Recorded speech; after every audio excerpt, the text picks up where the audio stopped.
Hello, everybody. I'm so glad to be back here. We had various storms, and with my tin roof, I cannot tape during a huge rainstorm.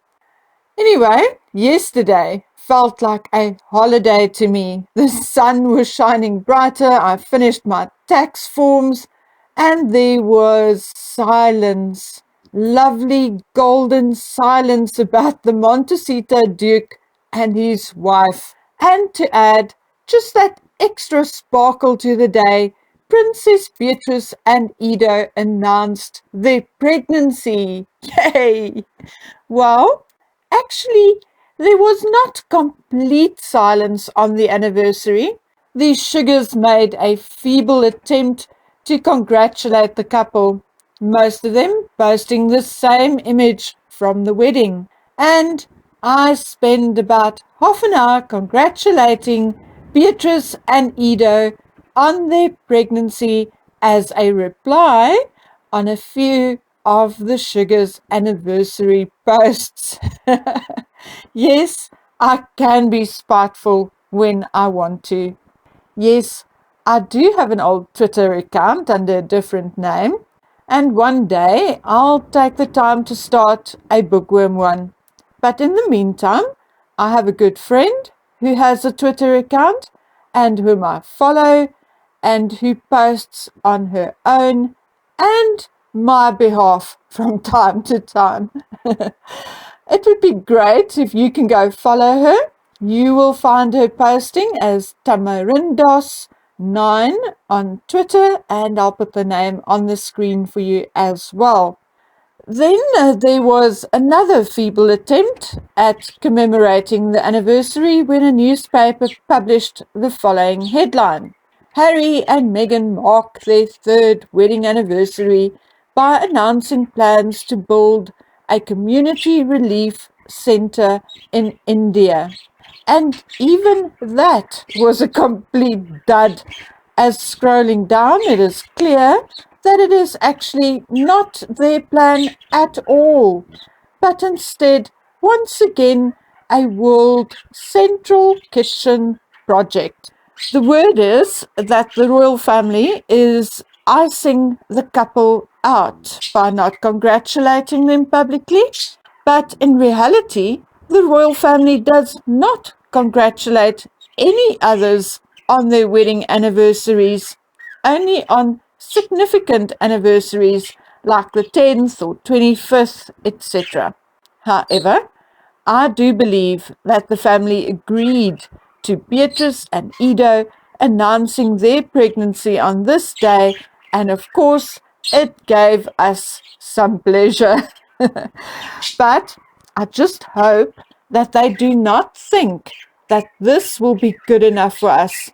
The fact remains that what Harry and his wife did and said during the Oprah interview and the Armchair Expert podcast is unforgivable and had totally highlighted their disrespect for the monarchy and for us ordinary people.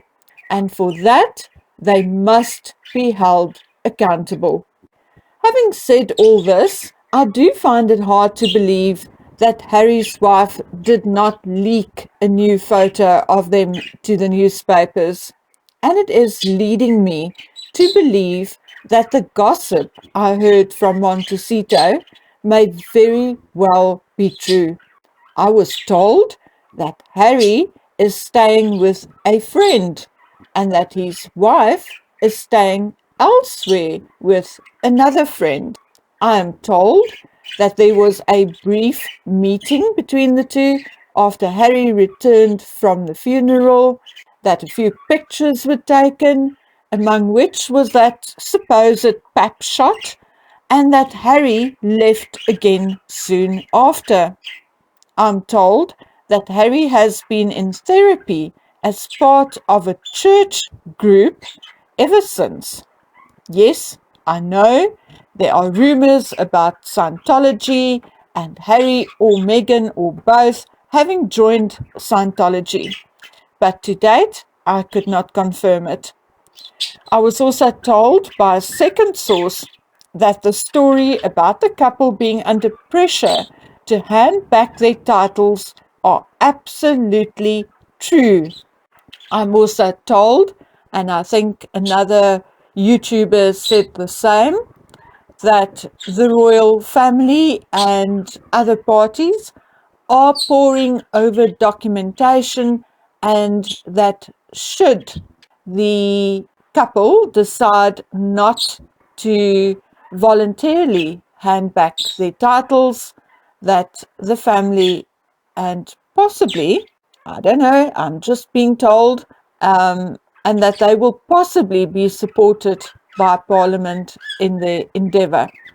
Okay, I'm also told that the wife is in a state, ranting, raving, blaming, and yes, even crying, swearing that she will have her revenge on the royal family and the British people, and that old Harry is torn between wanting to win his wife back one minute and ignoring her calls, etc., the next.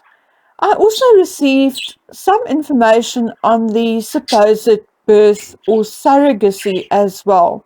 But for now, I'm holding back on it for a day or so, as I'm expecting some kind of fallout in the next few days or the next week or two.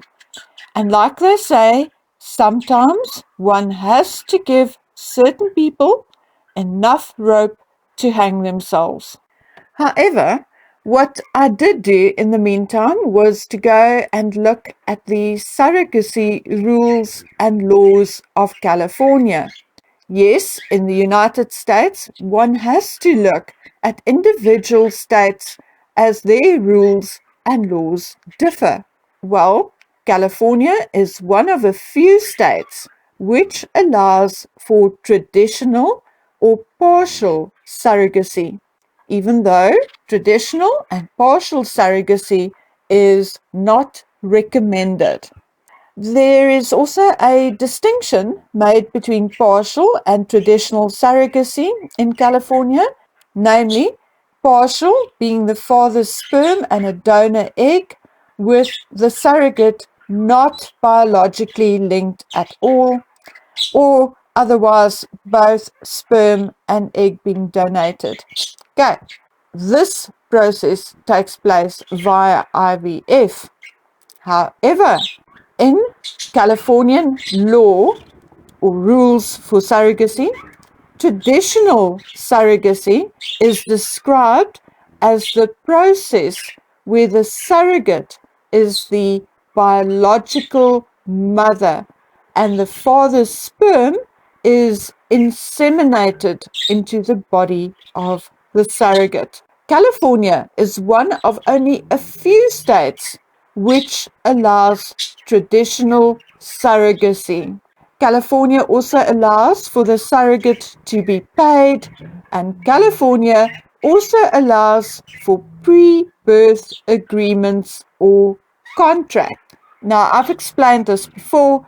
A pre-birth agreement or contract is one which will be done prior to the birth and which will allow for the baby to be registered at the hospital in the name of the intended parents. But, ta-da, drum roll, California also recognizes the parental right of a surrogate if she is the biological mother. And should the surrogate in such a case change her mind, the only way the intended parents can get parental rights would be via a court hearing. And even if there is no such issue, a step-parent adoption will be required from the non-biological mother, regardless of any pre-birth agreement or contract. Okay, and now I'm going to say something, and I might say it again before I end this video. I'm not someone who tries to go with gossip, but in this instance, I am feeling a bit spiteful today, and therefore I am going to divulge some gossip. A birdie whispered in my ear that Harry's wife had used all her frozen eggs in previous attempts, and that this time the surrogate is the biological mother. Oh my word. If this is true, will there be baby drama and a long overdue pregnancy again? Just as a matter of interest and in an attempt to predict what will happen, let us just have a quick look at what we've seen so far. The pregnancy was announced on 14 February with that image of the couple sitting and lying under a tree. I asked around, and according to younger women, remember I can't remember that far back, and one medical professional, Harry's wife must have been at least 5 months pregnant in that particular photograph. So, if she was 5 months on the 14th of February, then the baby should be born in early to mid-June at the latest. Okay, let's move on. The Oprah interview aired on March the 7th, so let us say it was filmed during the second half of February. Now we see Meghan looking at least 7 months pregnant in the chicken coop, and I'm saying at least. I remember looking that way at 9 months, but never mind. So she grew 2 months in a few days? Not likely. Then we see her with Archie in the faked pap walk on the 23rd of April. This time she looks at least 9 months. Yet in the Vax concert clip, she again looks 7 or 8 months. None of it makes sense. So, although I have no medical reports to back my claims, please note, I am pretty convinced that this is again a fake bump or a surrogate pregnancy. And I am convinced that Oprah knows this. And if Oprah had any decency, she'll step up and tell the truth and save the world from this crazy woman. Anyway, again, gossip is rife in the Montecito, Santa Barbara region, in particular among the rich folk and celebrities living there. And again, although I do try and stay away from gossip, today I am feeling naughty. The gossip is that this time there may have been a pre-birth contract, but that the surrogate is not only the biological mom, but also single and young, and that there was a lot of drama, that Harry's wife wanted her to live with them, etc., and that she was not happy and took off. Some are also saying that she had given birth already. Well, I cannot confirm any of this. But like I said, today I am in a very naughty mood and therefore am passing on the gossip. Okay, guys and girls, I've had a very busy few days, but I am back on the prowl and investigation, and hopefully I'll bring you some more news very soon.